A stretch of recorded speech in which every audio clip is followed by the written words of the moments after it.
Hello बच्चों, आज की क्लास में हम डिस्कस कर रहे हैं हमारी कक्षा 10 की गणित की वर्कशीट 52। दिनांक है 6 नवंबर 2020 और आज का हमारा टॉपिक है त्रिज्य खंड की संगत चाप की लंबाई। तो त्रिज्य खंड, वृत्तखंड, इनका क्षेत्रफल तो हम सीख चुके हैं। आज हम देखेंगे कि त्रिज्य खंड की जो संगत चाप है उसकी लंबाई हम कैसे नाप सकते हैं। तो विद्यालय के वार्षिकोत्सव के अवसर पर अंजलि और रोहन स्वागत क्षेत्र को सजाने के लिए रंगोली बना रहे हैं।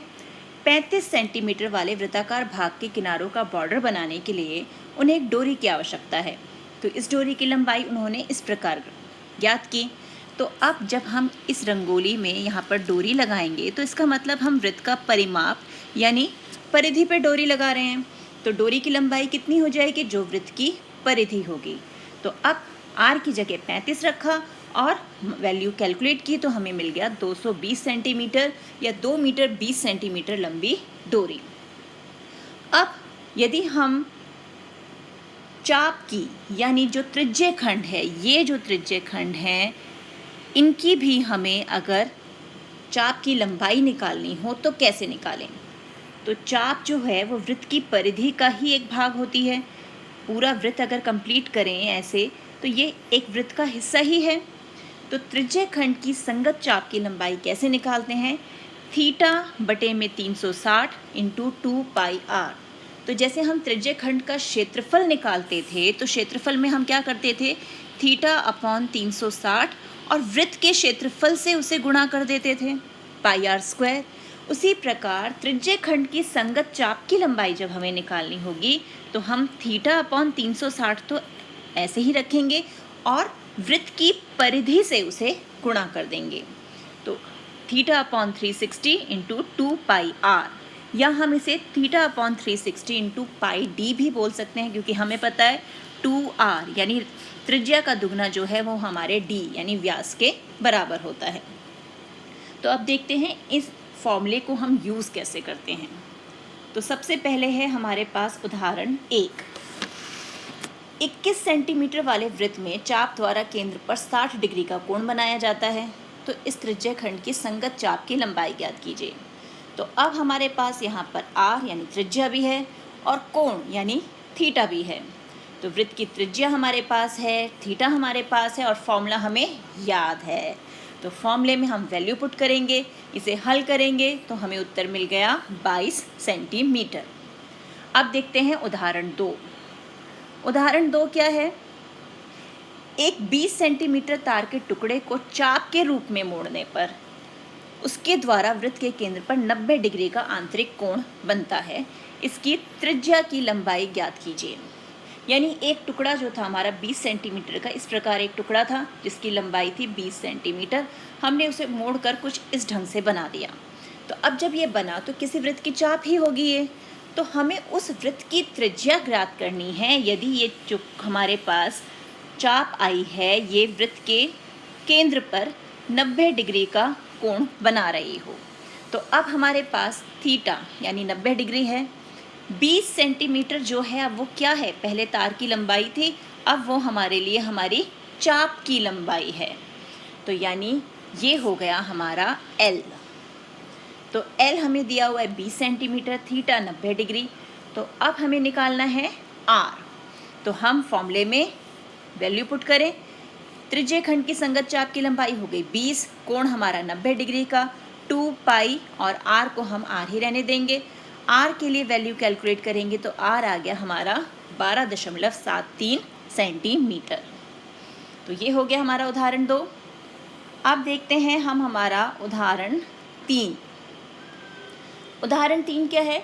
36 सेंटीमीटर वाले वृत्त के त्रिज्य खंड का क्षेत्रफल 42 पाई सेंटीमीटर स्क्वायर है। यानी हमें क्षेत्रफल पहले दे रखा है। इस त्रिज्य खंड की संगत चाप की लंबाई ज्ञात कीजिए और हमें संगत चाप की लंबाई ज्ञात करनी है। तो त्रिज्य खंड 36 सेंटीमीटर वृत्त वाला, तो R हो गया 36 सेंटीमीटर। हमारे पास क्षेत्रफल है 42 पाई और त्रिज्य खंड की संगत चाप की लंबाई L जो है वो हमें ढूंढनी है। तो हम ये मान लेते हैं चाप द्वारा केंद्र पर बना कोण जो है वो थीटा है। फॉर्मूला हमारा क्या होता है? त्रिज्य खंड का क्षेत्रफल बराबर theta upon 360 into pi r square. क्षेत्रफल की जगह रखा 42 पाई, थीटा को हमने थीटा ही रहने दिया, बटे में 360 पाई आर स्क्वायर। अब ये पाई और ये पाई तो हो गया कैंसिल, तो 42 बराबर हो गया थीटा बटे में 360 गुणा 36 गुणा 36, ये 36 एकम 36 और ये हो गया 10। तो हमें थीटा चाहिए, तो 42 10 चला गया यहाँ गुणा होने यानी 10 और बटे में आ गया 36। और जब हम इसे हल करेंगे तो हमारे पास थीटा का मान क्या आया, 35 डिग्री बटे में 3। अब जब हमें थीटा मिल गया, हमें क्या करना है, हमें संगत चाप की लंबाई वाले फॉर्मूले में थीटा की वैल्यू को पुट करना है और फिर हल करके उत्तर आ गया 7.33 सेंटीमीटर। तो ये हो गया हमारा उदाहरण 3। तो अब हमने 3 उदाहरण देखे कि कैसे हम इन फॉर्मूलों जो है हमने फॉर्मूले सीखे हैं उन्हें हम कैसे यूज़ कर सकते हैं। अब बारी है हमारे स्वयं प्रयास करने की, यानी हमें क्वेश्चन सॉल्व करने हैं। तो फर्स्ट क्वेश्चन क्या है हमारा, 21 सेंटीमीटर त्रिज्या वाले वृत्त के त्रिज्य खंड की संगत चाप जो केंद्र पर 30 डिग्री का आंतरिक कोण बनाती है उसकी लंबाई ज्ञात कीजिए। यानी आर हमारे पास है 21 सेंटीमीटर, थीटा है 30 डिग्री और संगत चाप की लंबाई यानी एल जो है वो हमें निकालना है। तो करें इसे हल।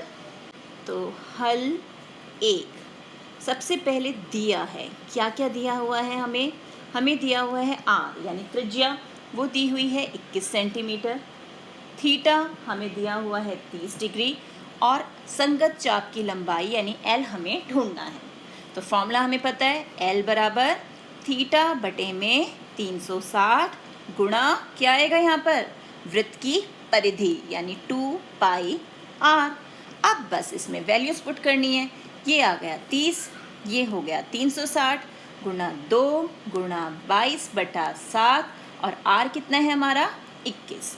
अब इसे हल करें, 0 से 0 कैंसिल, 7 एकम 7, 7 तिया 21 और क्या कट सकता है, 3 एकम 3 और ये हो गया 12, 3 एकम 3, 3 चौक 12।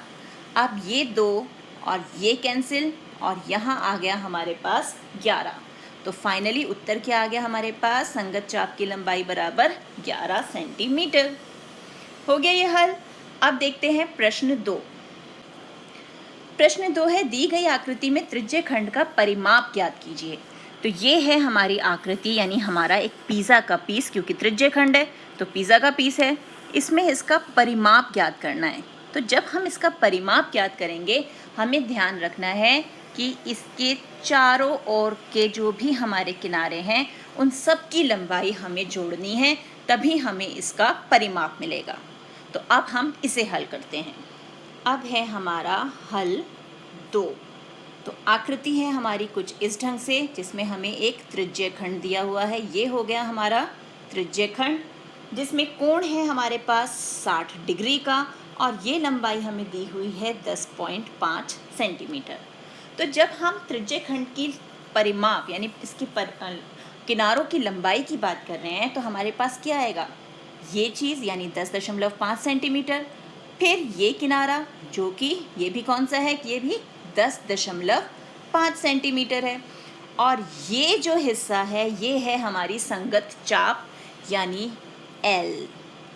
तो इसका मतलब जो हमें त्रिज्य खंड का परिमाप निकालना है तो इस त्रिज्य खंड का परिमाप क्या होगा, त्रिज्य खंड का परिमाप होगा, पहली लंबाई हमारी 10.5, दूसरी लंबाई वो भी 10.5 और तीसरी है संगत चाप की लंबाई। ये हुआ हमारा त्रिज्य खंड का परिमाप। अब यहाँ पर हमारे पास क्या क्या है, आर हमारे पास है 10.5 सेंटीमीटर और थीटा दिया हुआ है 60 डिग्री। तो सबसे पहले हम संगत चाप की लंबाई यानी एल को ही कैलकुलेट कर लेते हैं। तो एल क्या हो जाएगा, थीटा बटे में 360 गुणा 2 पाई आर। तो थीटा कितना है हमारा, थीटा है 60 डिग्री बटे में 360 डिग्री गुणा 2 गुणा 22/7 और आर कितना है 10.5। तो ये ज़ीरो कैंसिल, 6 एकम 6, 6 छिक 36, 2 तिया 6, 2 एकम 2, और ये 3 कैसे कटेगा? 3 एकम 3, 3 तिया 9 और 3 पंजे 15, और इसे भी हल करेंगे तो 7 एकम 7 और ये आ गया 0.5। अब 22 को हम 0.5 से गुणा करेंगे तो हमारे पास उत्तर क्या आ जाएगा? 11। अब हमें क्या चाहिए? त्रिज्य खंड का परिमाप। तो हमारा त्रिज्य खंड का परिमाप क्या हो जाएगा? 10.5, यानी जो हमारा एक त्रिज्या है, जमा 10.5 जमा 11, तो ये हो गया 21, और 21 जमा 11, उत्तर आ गया हमारे पास 32 सेंटीमीटर। तो ये हो गई हमारी त्रिज्य खंड के परिमाप। हो गया ये प्रश्न भी हल। अब देखते हैं हम प्रश्न 3। प्रश्न 3 है 36 सेंटीमीटर वाले वृत्त के एक त्रिज्य खंड का क्षेत्रफल 54 पाई सेंटीमीटर स्क्वायर है। इस त्रिज्य खंड की संगत चाप की लंबाई ज्ञात कीजिए। तो जैसे अभी हमने जो उदाहरण 3 किया था उसी ढंग से हमें इस प्रश्न को हल करना है। तो अब हम इसे हल करते हैं। तो अब है हमारा हल 3। तो सबसे पहले हमें क्या दिया हुआ है? त्रिज्य खंड का क्षेत्रफल, वो हमें दिया हुआ है। तो त्रिज्य खंड का क्षेत्रफल क्या है? वो है 54 पाई सेंटीमीटर स्क्वायर, और त्रिज्या क्या है उसकी? यानी r है 36 सेंटीमीटर, और हमें क्या निकालना है? इसकी संगत चाप की लंबाई यानी l हमें ढूंढना है। तो अब हमें पता है कि त्रिज्य खंड का क्षेत्रफल जो होता है उसका फॉर्मूला क्या होता है? उसका फॉर्मूला होता है थीटा बटे में 360 डिग्री गुणा क्या आएगा यहाँ पर? पाई r स्क्वायर। ठीक है, अब त्रिज्य खंड का क्षेत्रफल हमें ऑलरेडी दिया हुआ है, यानी 54 पाई बराबर थीटा, वो तो हमें नहीं दिया, यानी हम थीटा ढूंढेंगे। ये हो गया थीटा अपॉन 360 गुणा पाई, और r है 36 गुणा 36। अब ये पाई और ये पाई कैंसिल, 36 एकम 36 और ये 10, तो थीटा क्या हो जाएगा? 54 गुणा 10 बटे में 36, और जब हम इसे हल करेंगे तो हमें क्या मिल गया? हमें मिलेगा 15 डिग्री। तो थीटा का मान मिल गया। जैसे ही थीटा का मान मिला हम अब L का फॉर्मूला लगा देंगे, थीटा अपॉन 360 गुणा में 2 पाई r। तो L हो गया 15 बटा 360 गुणा 2 गुणा 22 बटा 7, और r हमारा कितना है? 36। अब हम इसे हल करेंगे तो उत्तर आएगा हमारा 66 बटा 7, और दशमलव में बदलेंगे तो 9.42 सेंटीमीटर। तो हो गया ये प्रश्न भी हल। तो इसी टाइप के और क्वेश्चंस की प्रैक्टिस कीजिए अपनी NCERT बुक से। मिलते हैं एक और वीडियो में, तब तक keep practicing and enjoy math.